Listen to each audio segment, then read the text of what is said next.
The T-App, an app marketed to women as a tool for making dating safer by maintaining a database of men's names, faces, and personal information submitted under the guise of complete anonymity, allowing users to post freely about their past experiences with men without the fear of consequence. The app was designed with security measures in mind to make sure men could not access it, using driver's license and selfie verification to prove the user was actually female. But when you sign up for the app, the company reassures you that all of its users' data will be scrubbed immediately after verification. With a great idea such as this, what could have possibly went wrong?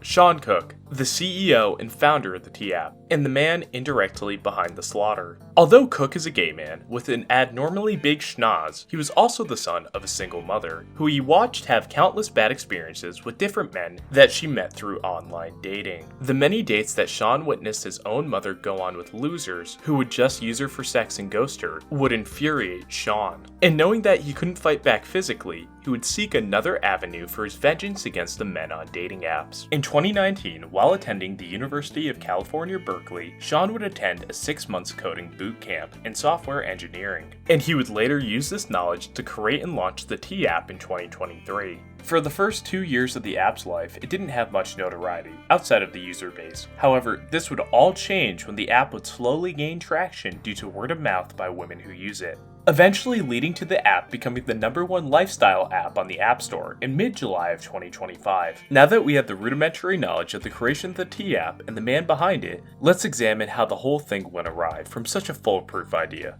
For starters, having a platform that acted like a database of men on dating apps, where women can link social media, phone numbers, and other sensitive info of the men that could be pulled up by name or searched up through the user's contacts. Effectively doxing the men that are talked about on this app is one thing, but when you allow people to add unvetted accounts and testimonies about someone's character while attaching it to their name and personal information, that's a whole nother ballpark.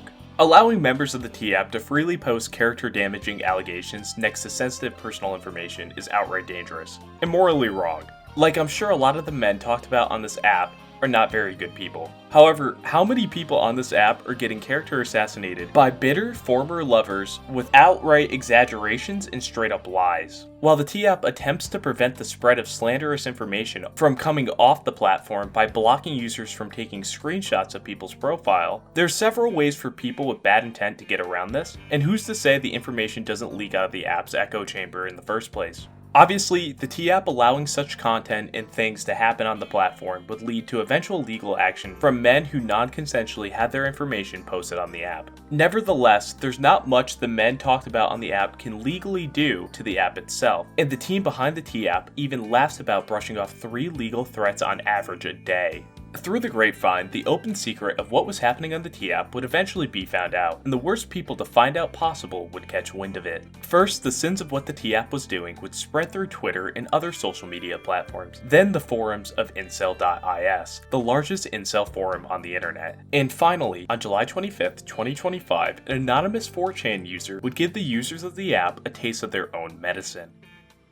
At 11:34 in the morning on the 25th, a 4chan user from Spain would dump a 59.3 gigabyte folder with personal information of the users on the T-App. Do you remember earlier when I mentioned Mr. Cook took a 6-month coding class? Well, apparently Mr. Cook didn't actually take a rudimentary cybersecurity course as well with it, meaning the T-App practically had nothing in place to defend against a data breach such as this. But it gets even worse. The T-App reassures its users when they sign up for the app that all their information would be deleted instantly after verification, which clearly wasn't true, and I'm sure this gave many users a false sense of security that their information would never be leaked.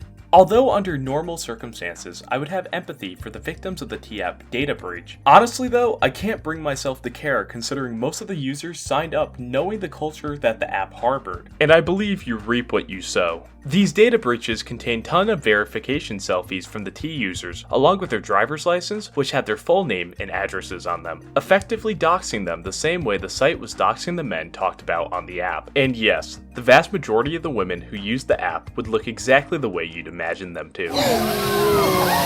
This would not be the end of the PR disaster for the T-App and its users though, and a couple days later, after the first data leak, a second data leak would hit the towers. And with it, millions of private messages would come out, connecting the users to the nasty messages and posts they were making. The reactions to the leaks would go about as you'd expect. with women having meltdowns about it, while thousands of men would take to Twitter mocking the women whose data had been leaked. Driver's license pictures, along with the women's heights and weights, would begin to make the rounds on the internet, implying the owners of the driver's license had insane builds. On top of this, technologically talented individuals would begin to make projects with the information leaked, such as geotagged maps with pings of where all the users were located, a male version of the T-app called Box Score that rates women's past histories, which by the way got taken down in like a day, and even a hot or not dating style game with an elo system ranking the most and least attractive women on the T-app. With how easily the T-app was hacked, it was almost like it was maliciously set up from the inside to fail. Many conspiracy theories began to circulate, ranging from the T-app being a CIA psyop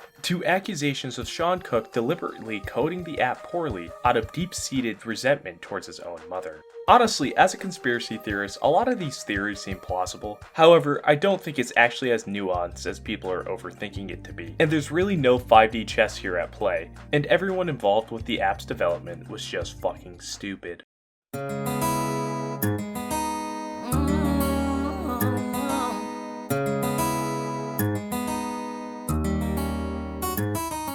A scrub is a guy that thinks he's fly and is also known as a buster.